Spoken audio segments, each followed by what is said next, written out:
This is the holy city of Jerusalem, a city that's loved by Jews, by Arabs, by Christians. It's the city that killed the prophets. It's where Christ was crucified, and it's where He'll come again to rule and reign on this planet. The most prominent, outstanding physical feature of what you see is the golden dome of the rock. Right below it is the eastern gate where Christ Himself will pass through when He comes to take His throne. But before that time, there's a great controversy over the Temple Mount area. Today, the Jews cannot go up on top of the Temple Mount area. They must worship below at the Wailing Wall. What a paradox. For 1967, when they liberated Eastern Jerusalem, they had the opportunity to take control of the Temple Mount area, but Moshe Dayan didn't do it. What a dilemma. Today, there's this tremendous desire to rebuild the third temple, but it's impossible. They just can't do it unless they risk World War III. So it's quite a dilemma for the Jewish people, and it's created a great deal of tension between the Arabs and the Jews.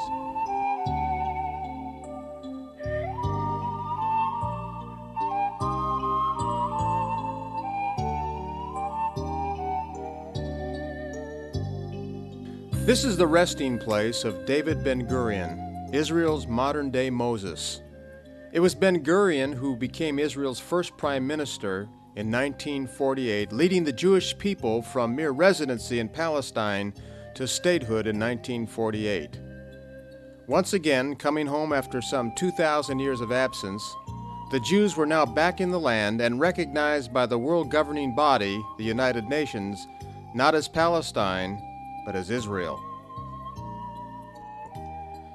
Ben-Gurion's grave overlooks this spectacular ravine commemorating the spot where Moses passed through some 3,500 years earlier after having received the Ten Commandments at Mount Sinai on his way to possess the Promised Land. In addition to the Ten Commandments, Moses, according to the Lord's instruction on Mount Sinai, was to construct a tent of meeting, a tabernacle, a mobile meeting place where the Lord would descend and counsel with Moses and the leaders of Israel. For 40 years of wandering, this tent of meeting was administered by the Kohites, a priestly class of men from the tribe of Levi. The tabernacle was furnished and was replete with all the implements, vessels, and instruments of worship necessary to accurately serve the Lord. But after they crossed over into the Promised Land, the Lord raised up King David several hundred years later, and it was he, King David, who had it in his heart to build a permanent residence for God's presence. David received detailed instruction for its exact design and gave the plans to his son Solomon, who later became king and built the first permanent temple on the Temple Mount site. But Israel's moral and spiritual decline brought God's judgment and led to the destruction of the second temple, only this time it was by the Romans in 70 A.D. The Temple Mount area lay desolate for centuries, a garbage heap, until the Moslems came around 700 years later and constructed the Mosque of Osca and the shrine known as the Dome of the Rock. The shrine marks the spot where, according to Muslim tradition, Mohammed, their prophet, allegedly ascended into heaven, and this is why it is Islam's third most sacred site. But since the Jews' most recent return, in 1948, always haunting them was the emptiness and longing for their temple, for it was the temple that was the centerpiece of their religious faith in God. They were back in the land, but the temple was lacking. The religious Jews, however, knowing the Scriptures, recognized that a third temple was predicted according to their great prophet Ezekiel.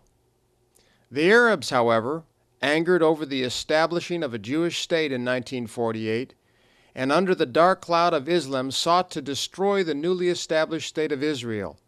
They immediately attacked by launching a war right after the Declaration of Independence. Repeatedly and continually over the decades, they have attacked Israel, but each time they were defeated and repulsed. Curiously, after each attack, Israel only prospered by obtaining more and more land. Once again war struck in 1967 when a contingent of Arab nations assaulted her from three sides. In only 6 days she again defeated and beat back her enemies, but this time Jerusalem was liberated. However, the Dome of the Rock and the Mosque of Aqsa were left in the hands of the Moslems. The Jews were still without their beloved temple, and the rightful, the historical, and the traditional place to build it, the Temple Mount. Nevertheless, with their faith in God, the Jews began to restore and focus their attention on the land itself. The barren land, blighted by plunder and hundreds of years of neglect, began to bloom and become fruitful. The deserts were cultivated and planted, the Sea of Galilee was tapped, and the land was irrigated. The rains returned, and the flowers bloomed. The land was extensively cultivated, and Israel became exceedingly prosperous. But after all their labor, energy, and hard work, the Jews, by heavy pressure from the United Nations, have been put upon and excessively pressured to give back to the Palestinians vast portions of the land they have so diligently worked. Already many concessions have been made by the Jews, exchanging land for the promise of peace, but the relentless push for more by the Muslims and Arabs goes on.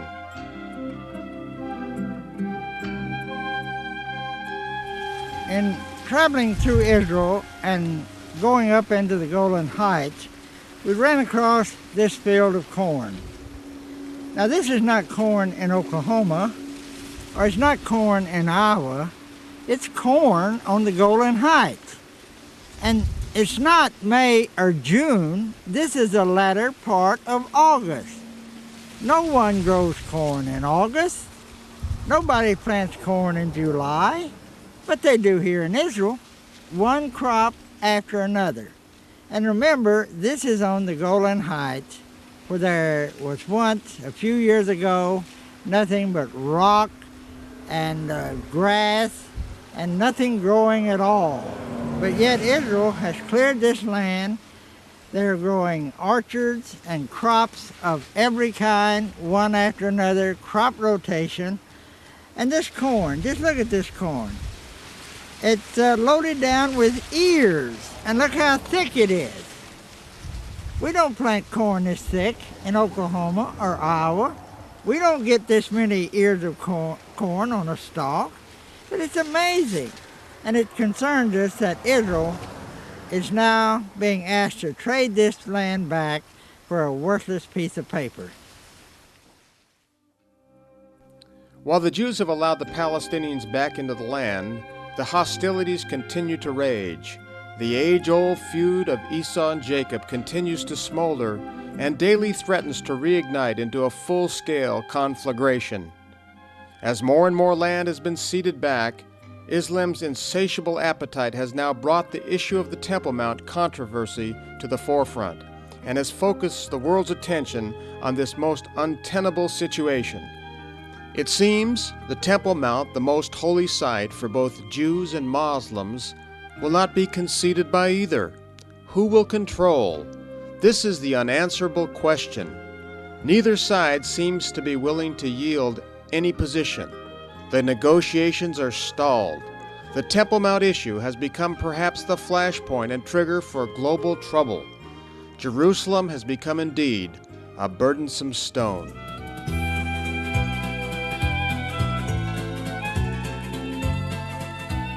We're here in Timna Park, just north of Eilat, Israel, at a model of the tabernacle. And in just a moment, we're going to be going to Jerusalem with Rabbi Chaim Richmond and Ken Klein. And this is going to be an amazing interview concerning the controversy over the temple site, Jerusalem as a burdensome stone for all people, with the center being the temple site. The Muslims and the Arab nations, they want control over the temple. Of course, Israel wants control over the temple. Also, the Vatican also has its own ideas concerning control over the temple site. So why can't this matter be resolved? And why is this little tiny piece of ground in the center of Jerusalem a matter of world controversy? That bars a peaceful settlement over this entire area. Well, Ken Klein and Rabbi Richmond is going to be dealing with these issues. And this is a very important interview, and I would encourage you to listen to every word by Rabbi Richmond. Here now is Ken Klein and Rabbi Richmond.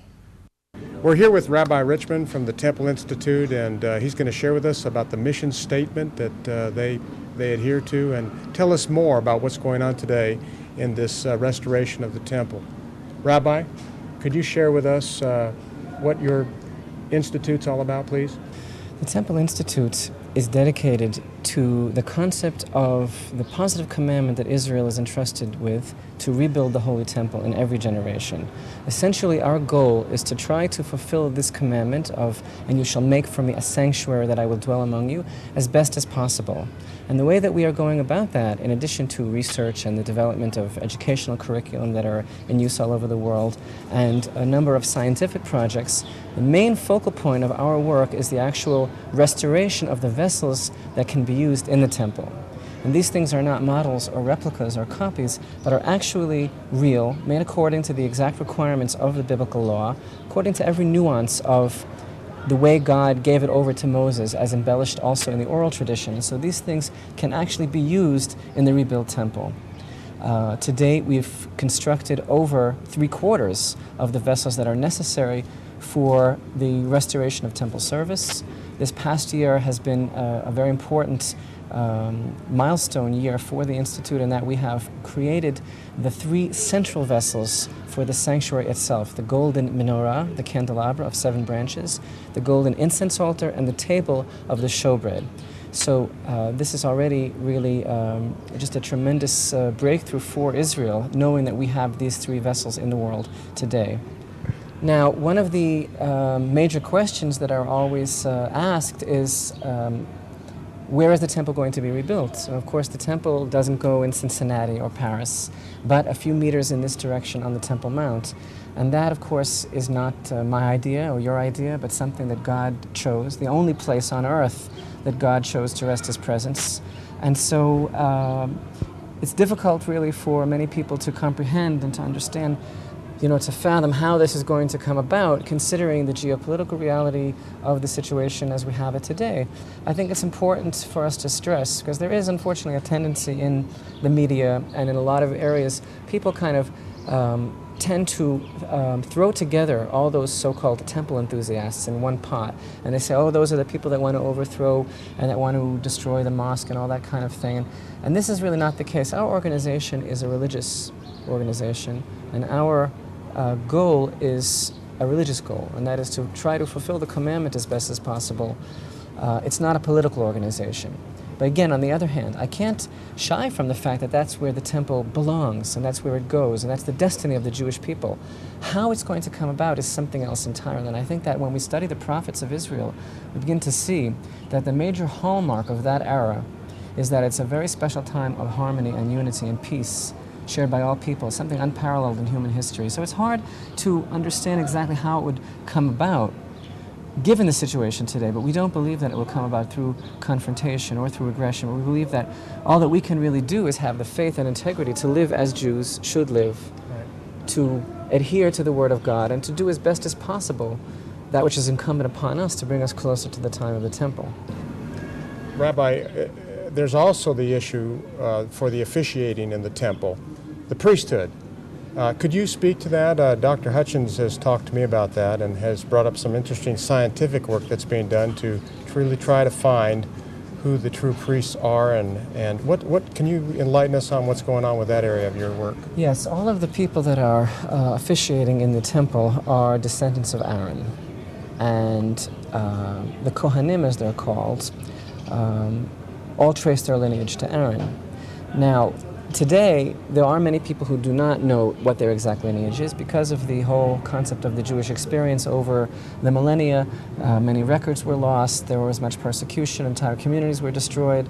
However, many would be surprised to know that there are many Jewish families who do trace their lineage. Very specifically, in fact, in Jewish family life, these things are very, very important. And there are obligations as well as privileges for those that are descendants of Aaron. And so this is something which has a manifestation on an everyday level. I think it's very, very fascinating, and more than fascinating, I think it's really very, very inspiring when we reflect upon the fact that there are two verses in particular that I'm thinking, one in Deuteronomy and one in Leviticus, that tell us, God tells us, I have an everlasting covenant between me and between Aaron and his sons forever. Now, just a number of years ago, in fact, it was less than 3 years ago, that a team of scientists and doctors working from the university at Haifa and the Technion and also a number of hospitals here in Israel discovered that there's a particular chromosome which is shared by every male Jew in the world that no one else in the world has. That means that no other Jewish person or female Jew or any other person in the world has this chromosome. But every Jew who is descended from Aaron, whether he's white or black or of European ancestry or Spanish, all have this particular chromosome, which I think when we reflect upon those verses that God says it's an eternal covenant between me and between Aaron and his sons forever, we might think, well, what does that mean today when the temple is in a state of ruins and hasn't yet been restored? Yet we see that the Word of God, and I'm sure that your viewers would agree with me, never comes up empty. God doesn't have to say something twice. So he has this covenant, and it's stamped in the very flesh of these men, waiting to be fulfilled. And they're carrying it with them forever because it's not dormant, it's just there, just needing to be activated because this is God's promise. Tell me what work's been done and is being done in training the men that you have found with this chromosome, the Kohites, the Cohens. Where are we at in their development and training? Well, this training is not really all that unusual. It's something that's been part of Jewish curriculum for thousands of years. Today there are young men in particular that are also emphasizing this area of study because they are Kohanim, but it's not really such an unusual thing. And all throughout the millennia since the destruction of the Second Temple, these things have been studied. Rabbi, we're hearing a lot now, or at least some, of what's going on the Temple Mount today. Could you share with us, enlighten us on your perspective of what's happening there? Unfortunately, this is a story that many people are not aware of, but there is a campaign of nothing less than what I would call vicious revisionist history being waged today by Islam to utterly eradicate, erase, and destroy every vestige of Jewish presence from the Temple Mount. You have to understand that the official policy of Islam is that there never was a temple on the Temple Mount. In the literature that is sold in the brochure in the Al-Aqsa Museum, it says that there's no archaeological or historical evidence whatsoever for the temple ever having stood on the Temple Mount. There are some people that deny the Holocaust, but if you could find my grandfather, it would be a very good trick. So too, there are people who deny that the temple ever stood there. This is part of a much broader issue, and that is, I believe, coming now towards the final status negotiations, the permanent status negotiations of Jerusalem. The effort that Islam is making is to try to, through a very glib and slick PR machine, try to convince the world that Jerusalem is the holiest spot for the Islam, but that Jewish history has no representation whatsoever in Jerusalem. If you go to the website today of the Palestine National Authority, you'll find out that Jerusalem is a 5,000-year-old Arab city, and that it never was a Jewish city, that the Western Wall is merely the place where Muhammad hitched up his horse before he ascended to heaven, but there never was a holy temple. Now listen to what the chief Muslim authority says about the Temple Mount area and the city of Jerusalem. Today, by the will of Allah, regarding Al-Aqsa Mosque and Haram al-Sharif, there is no place for other religions, neither for Jews nor Christians to have places of worship. It is only for Muslims. We respect other religions. We're not against others. But Al-Quds is an Islamic city religiously, politically, and culturally. It must be under Muslim authority. Now, this is something which has been going on for many, many years, although, ironically, the word Jerusalem is mentioned in the Bible over 700 times and 0 times in the Quran. And in fact, the fixation or the interest that Islam has in Jerusalem is fairly recent. It's basically since we came back. Mm-hmm. But what's really of vital importance for people to understand is what's going on today on the Temple Mount. First of all, one of the ironies is that when the Holy Temple stood, as Isaiah says, "For my house shall be called a house of prayer for all people." All people are welcome there to pray. Solomon, when he dedicated the first temple, the fire came down from heaven when he finished his prayer, said, Whoever comes also of the strangers from all over the world and faces this place, raises his hands to heaven, you in your heavens will hearken and hear his prayer. But today, only Muslim prayer is allowed on the Temple Mount. Christians and Jews are not allowed to pray on the Temple Mount. We who appear to be Orthodox Jews who try to pray on the Temple Mount will be arrested and escorted off the Mount for the crime of trying to pray on the Temple Mount. Now, for many years, there's been an effort to destroy any vestige that's been left from the time of the temple, but that has moved now into a new stage completely, because for the past 9 months or so, since around December of '99, there has been a whole project going on being perpetrated by the Waqf, which is the Supreme Muslim Council on the Temple Mount, to destroy the subterranean evidence of the Temple Mount as well. And this began with the opening of an entrance into the large mosque that they've built underground on the southern side of the Temple Mount, known as Solomon's Stables, in what I would call a campaign of destruction guised as renovation. They began to destroy thousands of tons of remnants dating back not only from the second but from the first temple as well. They've been doing this in the dead of night with heavy machinery, without allowing the Israel Antiquities Authority, which by law is supposed to protect every antiquity in Israel, without allowing them any access. And to date, thousands and thousands of tons of fill from the Temple Mount, including precious remnants from the holy temples themselves, have been dumped in a series of makeshift dumps, garbage dumps, literally, around Jerusalem in the Kidron Valley and in the municipal dump of Jerusalem. First of all, I'm sad. I'm very sad. Once, because this is a marvelous place, the valley of Kidron, which is spoiled by this ugly dumping of piles of rubbish. But more than that, I'm sad because I know the origin of this material. It originates in the Temple Mount, in the southern part of the Temple Mount. The Temple Mount is 3 times the size of the city of David in Jerusalem, and it is the core and heart of Jerusalem and heart of the history of Jerusalem and the history of the Jewish people and the Judeo-Christian as well as Muslim heritage in Jerusalem. And it is outrageous that an illicit dig was carried out there. The dig was done with heavy machinery, and all that material was dumped here. And you can imagine in any country in the world, if a synagogue was vandalized, everybody would be up in arms and there would be a whole hue and cry. But here, they are taking the Holy of Holies, the thing which is the most significant to the Jewish people, and literally trashing it, and no one has a word to say. I think it's important to point out also that when we reflect upon this destruction, you know, the temple is going to be rebuilt. That's not the problem. I know the end of the movie. We all know that the temple is going to be rebuilt because that's a divine promise. So the issue is not really the stones.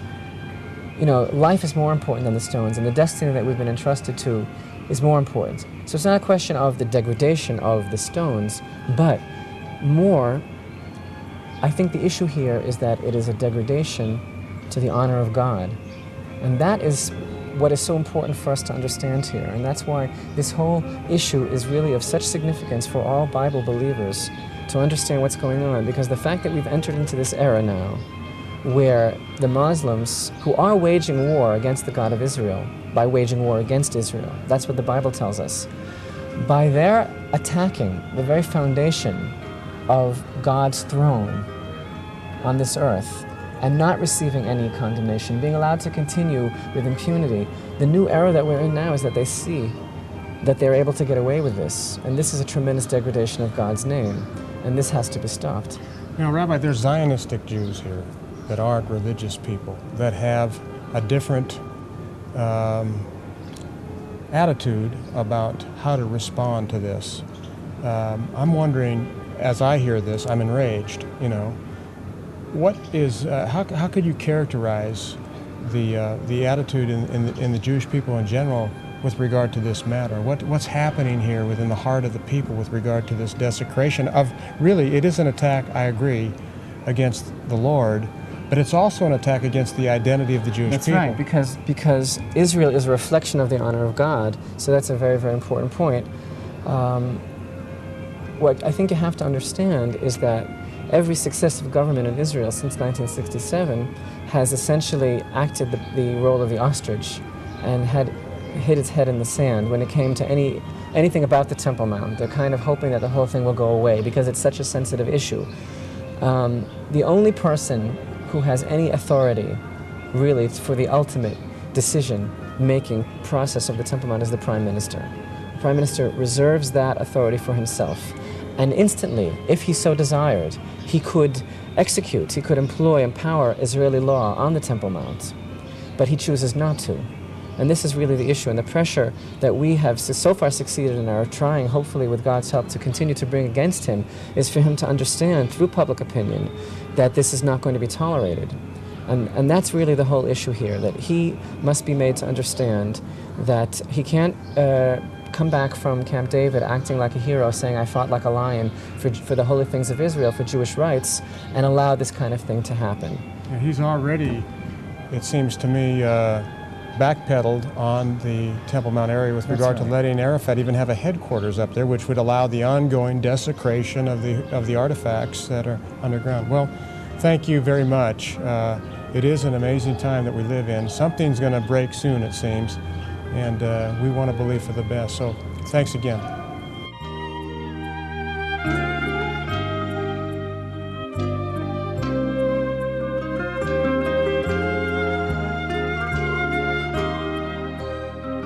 We know that there is going to have to be some kind of structure on the Temple Mount that will be recognized as the holy place during the middle point of the tribulation period.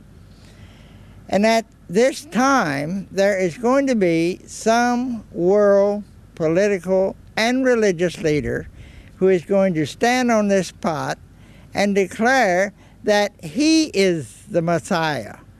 And everyone in the world is going to be commanded to worship him as God and take his mark and number. And that is the abomination. And according to the prophecies, a period of 3.5 years of desolation will follow. And we also remember that Hosea said the Jews, or Israel, would be without a temple for 2 days, which according to Psalm 90 and 2 Peter 3, we believe to be 2,000 years. Well, that period is just about over. Therefore, we believe that this act to be committed by the Antichrist must be near at hand, and the rebuilding or building of some kind of structure on the controversial temple site that will be recognized as a holy place for Israel must be very, very near.